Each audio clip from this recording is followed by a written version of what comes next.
Imagine a huge electronic vacuum cleaner that would simply suck in smog, cleaning up polluted city air. It's still a small-scale model for now, but Dutch designer Dan Rosegaarde says he has reached an agreement with Beijing's leaders to test his prototype in a city park next year. The park would have a 4-meter vacuum tower in the center, fitted with ionic filters that charge and remove smog particles, blowing fresh air out of the tower's side vents. Copper coils buried underground would generate an electromagnetic field that attracts the smog particles. By creating a field of ions, all the particles on a nanoscale get positively charged. Therefore, when the ground is negatively charged, you can sort of drag them to the ground and purify the air on a, 75%, 80% more clean. The great thing about the technology is that it's safe. It's being used already in hospitals, and it's very energy friendly. So to have a 30,000 cubic meter of clean air purified, it only uses like 30 watts, which is like a light bulb. And there are few cities in the world in need of cleaner air than Beijing. Decades of unrestrained growth have produced an air pollution crisis that city leaders have struggled to address. Rosegaarde says his technology could help by producing corridors of clean air that would allow the sunlight to shine through. The version he has planned for Beijing should have a cleaning diameter of about 50 meters, which would produce results almost immediately, he says. And the artist wants to take his plan one step further. Rather than waste all that smog, he wants to turn it into jewelry. We started to look at the smog particles and realized that most of it exists out of carbon. And what happens when you put carbon under a lot of pressure for 2 or 3 weeks? You get diamonds. We're taking 1,000 cubic meter of smog air and compressing this in a sort of smog ring, and there will be different versions. So if we compress it really a lot, you get like a real diamond. What the larger series will be is that we compress it a little bit less, so it gets crystallized. So you still see it's smog, but it's beautiful. And by sharing or selling a diamond ring like that, a smog ring, you donate 1,000 cubic meter of clean air to the city of Beijing. Rosegaarde acknowledges that projects like this are a way of drawing attention to the problem rather than a viable solution to Beijing's air pollution. Real answers would require large-scale efforts to create cleaner industry, cleaner cars, and adopt an altogether different lifestyle. He hopes, however, that his project will make a radical statement by allowing the city's residents to realize the difference between breathing clean and smog-filled air. Furthermore, he adds Beijing is a good place to test his technology because it's in a valley, so there isn't much wind. Dan Rosegaarde is not new to weird ideas. He's already worked on several projects to recycle energy in unusual ways. For example, this plan for a road that charges electric cars as they drive, or a floor that would generate electricity when danced on. Whether we will one day truly manage to make diamonds out of smog remains to be seen. In any case, for Rosegaarde, this project is a powerful symbol, an example, he says, of how one person's trash can be another person's treasure.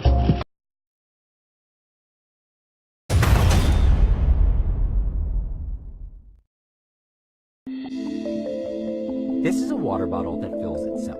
It's called the Fontis, and it's supposed to be able to pull water out of the air as you ride a bike, filling up over the course of an hour. Designer Christophe Redesart made the Fontis to address the lack of safe drinking water in many areas of the world. Fresh water is something we constantly take for granted. Of the over 7 billion people on Earth, 783 million don't have access to clean water. Even in the United States, areas like Flint, Michigan are struggling with water contamination. It's hoped that designs like the Fontis can, in some small way, help to combat these statistics. But pulling water out of the air is a slow process. The Fontis prototype produces about 17 ounces of water an hour. That's great for cyclists, but it's not going to solve a water crisis. The bottle's prototype doesn't filter out air pollution either, and that's something it'll need to do to truly provide access to clean water. Still, it's a starting point. A crowdfunding campaign is supposed to launch soon, and a future version might not even require a bike. Just set it down and it'll start to fill up.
These buildings behind me were not built in the normal fashion, but were actually printed out by a 3D printer. This printing method was developed by private inventors. The 10 standalone one-story houses look normal at first sight, but the walls are made up of layers of construction waste and cement instead of brick and mortar. However, technological limitations prevented the building's roofs from being printed. The buildings will serve as offices at a high-tech industrial park in Shanghai. We visited the company's workshop in Shanghai's neighboring city of Suzhou to find out precisely how the buildings were printed. The walls are primarily made out of material refined from construction waste and mixed with cement. The wall structure was scrupulously designed to ensure soundness and practicality. The printer used to make the walls was designed and made by inventor Ma Yihe. His company and research center are all made out of 3D printed walls. It took about a month for him to build his office, which covers an area of over 10,000 square meters. Ma said a 3D printing assembly line usually consists of 4 printers. He added that the new technology is cost-effective and environmentally friendly. To obtain natural stones, we need mining, digging up blocks of stones, and sawing them into pieces. The whole mining and manufacturing process is damaging our environment badly. But with 3D printing, we are not polluting the environment. Instead, we are recycling mine tailings, and by using a special treatment, we can turn them into materials like this. We can provide building materials according to the customer's needs. Any thickness in any color in large sizes is fast and cheap. Ma has been researching 3D printing for 12 years. He believes his technology can change the way people think about housing and construction. With 3D printing, in the future, we can build good buildings with reliable materials and without waste. Waste from the demolished buildings, industrial waste, or even mine tailings can be used to build structures with our recycling treatment. This will ensure a healthier working environment for construction workers, as well as reduce construction costs.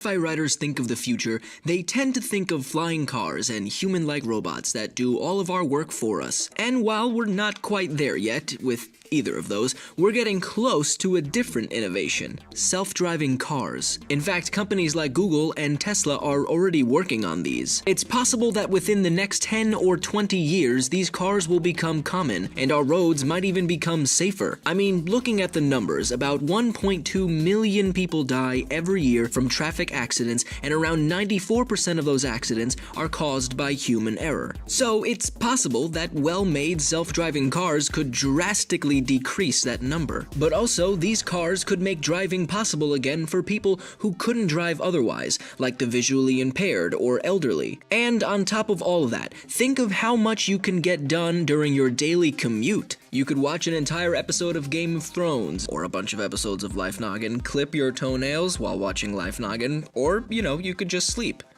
while listening to Life Noggin. But I'm getting a bit ahead of myself. First, let's figure out how these cars even work. This is probably obvious, but the cars first need a GPS system to get a rough idea of where they are and where they need to go. They also have a bunch of sensors to constantly scan the area around them, looking for any hazards, whether that's another car, or a bicycle, or a huge jacked up bird. Yeah, that is a mutant. For Google's self-driving cars, these sensors include a camera to see and radar and lasers to map out the area. And these are constantly monitoring 360 degrees around the car, which is much better than what a distracted driver can do. But arguably, the most important and challenging facet of self-driving cars is the software that makes them run. This has to take in all of the data from the sensors and GPS, and even things like traffic and weather conditions, and make decisions based on that. It determines how to steer, stop, and go, and everything else involved in getting you from point A to point B. But of course, this technology isn't perfect, and inevitably these cars will be put in a situation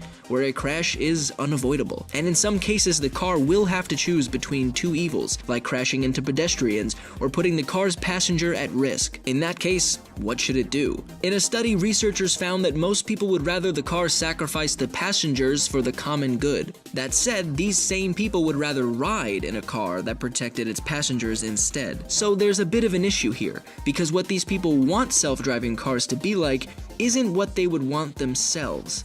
What would you want in that case? A lot of companies want self-driving cars to be road ready by 2020. Will you be getting in one when they come out?